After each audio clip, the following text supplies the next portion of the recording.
Hello అండి, అందరికీ నమస్తే. మనతో ఉండి కూడా మనం వేసుకొని బ్యాంగిల్స్ ఉంటాయి కదా, ఓల్డ్ బ్యాంగిల్స్.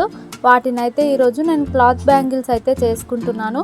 ఇప్పుడు జిమ్మిచో శారీ అయితే ట్రెండింగ్లో ఉంది కదా, దానికి మ్యాచింగ్ అయితే తయారు చేసుకుంటున్నాను. బ్యాంగిల్స్ వచ్చేసి వేరు ఉన్నా పర్లేదండి, సైజ్ మాత్రం ఒకే విధంగా ఉండేలా తీసుకోవాలి. మనం చేసుకునేవి క్లాత్ బ్యాంగిల్స్ కాబట్టి క్లాత్ అయితే తీసుకొని దాన్ని కొలత అయితే తీసుకుంటున్నాను నేను. ఏం లేదండి, క్లాత్ పైన బ్యాంగిల్ పెట్టి దాన్ని సరిగ్గా చుట్టి దానికి ఎంతైతే వస్తుందో అంత క్లాత్ని అయితే కట్ చేసుకోవాలి. ఈ క్లాత్ వచ్చేసి చాలా పల్చగా ఉంది, అందుకోసం అయితే నేను డబుల్ క్లాత్ని అయితే తీసుకుంటున్నాను. నేను వీడియోలో చూపిస్తున్నట్టుగా అయితే కొలత తీసుకోవాలి. క్లాత్ వచ్చేసి బ్యాంగిల్కి చుట్టగా కొంచెం ఎక్స్ట్రా క్లాత్ అయితే తీసుకోవాలి లోపలికి మడుచుకోవడానికి. క్లాత్కి చిగుర్లు అనేవి పోగులిపోతుంది కదా, అందుకనైతే నేను డబుల్ ఫోల్డ్ చేసిన తర్వాత మళ్ళీ క్లాత్ పోగులిపోకుండా ఒక ఫోల్డ్ అయితే చేసుకొని నార్మల్ సూదితో అయితే స్టిచ్ చేసుకుంటున్నాను. ఒకవేళ పోగులు పోని క్లాత్ అయినట్లయితే మనం ఫోల్డ్ చేసుకొని కుట్టుకోవాల్సిన అవసరం అయితే ఉండదు. అంటే వెల్వెట్ క్లాత్ లాంటిది అయితే మనకు ఫోల్డ్ చేసుకోకపోయినా పర్వాలేదు.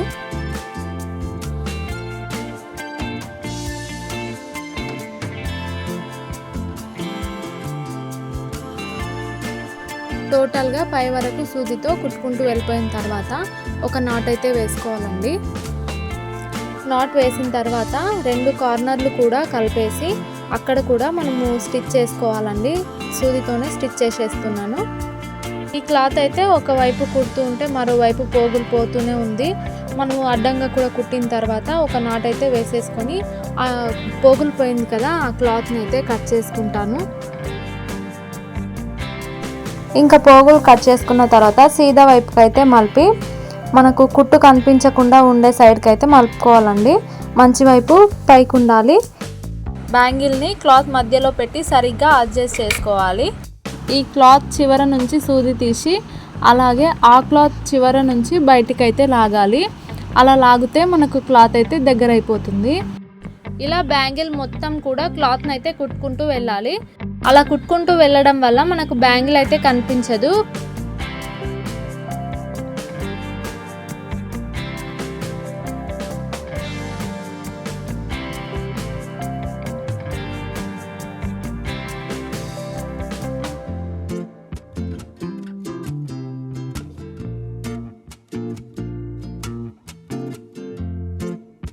ఇలా కుట్టుకుంటూ వెళ్ళడం వల్ల పై వైపు అయితే మనకు చాలా నీట్గా వస్తుంది. చూడండి, ఏ ముడతలు కూడా లేకుండా బాగొచ్చింది.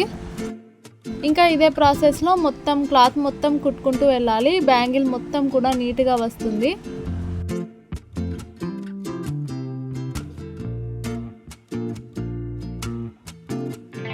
బ్యాంగిల్ అంతా కూడా స్టిచ్ చేసుకున్న తర్వాత మనకు ఇలాగైతే వస్తుంది. నెక్స్ట్ వచ్చేసి నేను సిల్వర్ కలర్ థ్రెడ్ని అయితే తీసుకున్నానండి. ఇది వచ్చేసి నాకు శారీలో ఉంది, అందుకోసం నేను కలుస్తుంది కదా అనేసి తీసుకున్నాను. అలాగే B7000 గమ్మునైతే తీసుకొని బ్యాంగిల్కి నేను చివరనైతే అంటించుకుంటున్నాను. జస్ట్ గమ్ము వేసుకుంటూ వెళ్ళి దానిపైన మళ్ళీ ఆ థ్రెడ్ని అయితే స్టిక్ చేసుకుంటూ వస్తే అయిపోతుంది. ఈ గ్లూ అయితే చాలా స్ట్రాంగ్గా ఉంటుంది. థ్రెడ్ను కనుక లాగితే క్లాతే వస్తుంది తప్ప దారం మాత్రం ఊడిపోదండి. బ్యాంగిల్ కార్నర్ మొత్తం రౌండ్గా ఈ థ్రెడ్ను అయితే అంటించేస్తున్నాను. మనకు ఎండ్ ఉంటుంది కదా, స్టార్టింగ్ ఎండింగ్ ఒకే దగ్గర అవుతుంది కదా, అక్కడ మాత్రం కొంచెం ఎక్కువ గ్లూ వేసుకుంటే మనకు పోగుల్లాగా లేవకుండా ఊడిపోకుండా ఉంటుంది. దారం మొత్తం అంటించిన తర్వాత సరిగ్గా కార్నర్లో అయితే సెట్ చేసుకొని కట్ చేసుకోండి. ఇక అంటే వన్ సైడ్ అయితే వేసేసాం కదా, సేమ్ ఇదేలాగా ఇంకో సైడ్ కూడా వేసుకోవాలి. మరోవైపు కూడా నేను థ్రెడ్ను అయితే అంటించేసాను. సేమ్ దీనిలాగే ఇంకో రెండు సన్నగోట్లను అయితే తీసుకొని వాటికి కూడా క్లాత్ అయితే కుట్టేసి దారాన్ని కూడా అంటించేసుకున్నాను. నెక్స్ట్ వచ్చేసి 2 సైడ్స్ అయితే దారాలు అంటించుకున్నాం కదా, దాని మధ్యలో కూడా గ్లూ అయితే అప్లై చేస్తున్నాను. మనతో సిల్క్ దారం ఉంటే కనుక సిల్క్ దారం, లేదంటే ఎంబ్రాయిడరీ థ్రెడ్ ఉంటుంది కదా అది, లేదనుకుంటే మీ మిషన్ దారం ఏదైనా సరే తీసుకొని గ్లూ అయితే అప్లై చేసినాం కదా, అక్కడైతే అంటించేస్తున్నాను. ఇదైతే ఎంబ్రాయిడరీ థ్రెడ్ కాబట్టి 3 లైన్స్ తీసుకొని జస్ట్ అంటించుకుంటూ వెళ్ళాను. ఒకవేళ మీరు సిల్క్ థ్రెడ్ కానీ లేదంటే నార్మల్ మిషన్ దారం కనుక తీసుకున్నట్లయితే ఒక 10 స్టాండ్స్ అట్లా తీసుకొని అల్లుకొని అంటించుకోండి, ఇంకా బాగుంటుంది. నాకు ఇది స్టిక్ చేసేటప్పుడు అంత ఐడియా రాలేదు, స్టిక్ చేసిన తర్వాత అనిపించింది. 2 బ్యాంగిల్స్కి కూడా అలాగే థ్రెడ్ను అయితే అంటించేసుకున్నాను. ఇంకా నెక్స్ట్ వచ్చేసి కట్ బీడ్స్ అలాగే వైట్ బీడ్స్ అయితే తీసుకున్నాను. బ్లౌజ్లో అయితే వైట్ బీడ్స్ షుగర్ బీడ్స్ అయితే ఉన్నాయి, నా దగ్గర అవి లేవు, అందుకే నేను వైట్వి కొంచెం పెద్దవే తీసుకున్నానండి పూసలు. ఇప్పుడు సిల్వర్ కలర్ దారాన్ని అయితే అంటించుకున్నాం కదా, దాని పక్కన ఉండే ఇది వచ్చేసి పెద్ద గోట్ అండి. పెద్ద గోట్కి సిల్వర్ దారం పక్కనే గమ్ అయితే అప్లై చేసుకుంటూ వెళ్తున్నాను. నేను వైట్ పూసలను అయితే బంచ్ లాగా అయితే తీసుకున్నాను. ఆ బంచ్ని కట్ చేయకుండా డైరెక్ట్గా బ్యాంగిల్కి స్టిక్ చేస్తూ కట్ చేసుకుంటున్నాను దారాన్ని అయితే.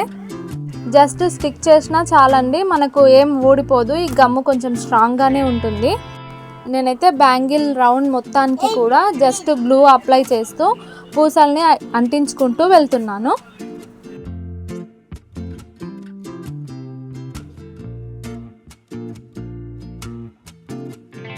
ఇక రౌండ్ మొత్తానికి కూడా వైట్ బీడ్స్ అయితే అంటించేసుకొని దారాన్ని కట్ చేసుకున్నాను. అవన్నీ కొంచెం వంకరగా వచ్చినవి కనుక ఉంటే ఒక సూదిని కానీ లేదంటే కట్టెపుల్లను కానీ, ఇది వచ్చేసి గమ్ముకు పైన క్యాప్ ఉంటుంది కదా, దాన్ని తీసుకొని అయితే నేను వాటిని సరిగ్గా సెట్ చేసుకున్నాను. మరోవైపు కూడా సేమ్ పూసలను అయితే అలాగే అంటించేసుకోవాలి. ఇంకా నెక్స్ట్ వచ్చేసి కట్ బీడ్స్ అయితే తీసుకుంటున్నాను. బ్లౌజ్కి అదే శారీకి అయితే matching cut beads white cut beads అయితే ఉన్నాయి, నాతో అయితే లేవు, అందుకోసమని నేను గోల్డ్ కట్ బీడ్స్నే పేస్ట్ చేస్తున్నా. జస్ట్ ఆ పూసల మధ్యలో గ్లూ అయితే వేసుకున్నాను. ఇక కట్ బీడ్స్ వచ్చేసి నిలువుగా పక్కపక్కనే రెండుగా అయితే అంటించుకుంటూ వెళ్తున్నాను. అవి పక్కపక్కనే వచ్చేలాగా గ్యాప్ లేకుండా ఉండటానికి ఏదైనా ఒకటి తీసుకొని పెన్ను లాంటిది అయితే తీసుకొని దాన్ని సెట్ చేసుకుంటూ లైన్గా అంటించుకుంటూ వెళ్తే మన బ్యాంగిల్ అయితే రెడీ అయిపోతుంది.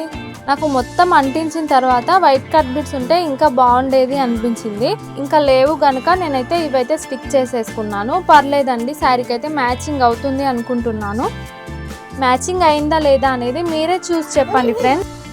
మధ్యలో అయితే నాతో పాటు మా బాబు కూడా మాట్లాడుతున్నాడు. ఇదే ప్రాసెస్లో అయితే కట్ బీడ్స్ బ్యాంగిల్ మొత్తం కూడా అలాగే అంటించుకోవాలి. మన బ్యాంగిల్ ఇంకా రెడీ అయిపోతుంది. నేనైతే అంటించుకున్నాను చూడండి, ఈ విధంగా అయితే బ్యాంగిల్ మొత్తం కూడా అంటించుకోవాలి. బ్యాంగిల్ మొత్తం అంటించుకున్న తర్వాత బ్యాంగిల్ అయితే ఇలా ఉంది. సింగిల్ బ్యాంగిల్ వేసుకున్నా కూడా బాగుంటుంది. ఇంతకు ముందు 2 బ్యాంగిల్స్ చేసాం కదా, అవి కలిపితే ఇలా ఉందన్నమాట. నేనైతే ఎంబ్రాయిడరీ థ్రెడ్ తీసుకున్నాను కదా, అది నా శారీ కలర్ అయితే నేను తీసుకున్నాను. మీ శారీ కలర్ మీరు తీసుకోండి. చూడండి, శారీ ఇలా ఉంది, బ్లౌజ్ ఇలా ఉంది, అలాగే నేను బ్యాంగిల్స్ అయితే ఇలా రెడీ చేసుకున్నాను. వైట్ కట్ బీడ్స్ అలాగే షుగర్ బీడ్స్ ఉంటే బాగుండేది కదా. ఇక ఇంతేనండి, ఇలా సింపుల్గా అయితే మనం క్లాత్ బ్యాంగిల్స్ రెడీ చేసుకోవచ్చు.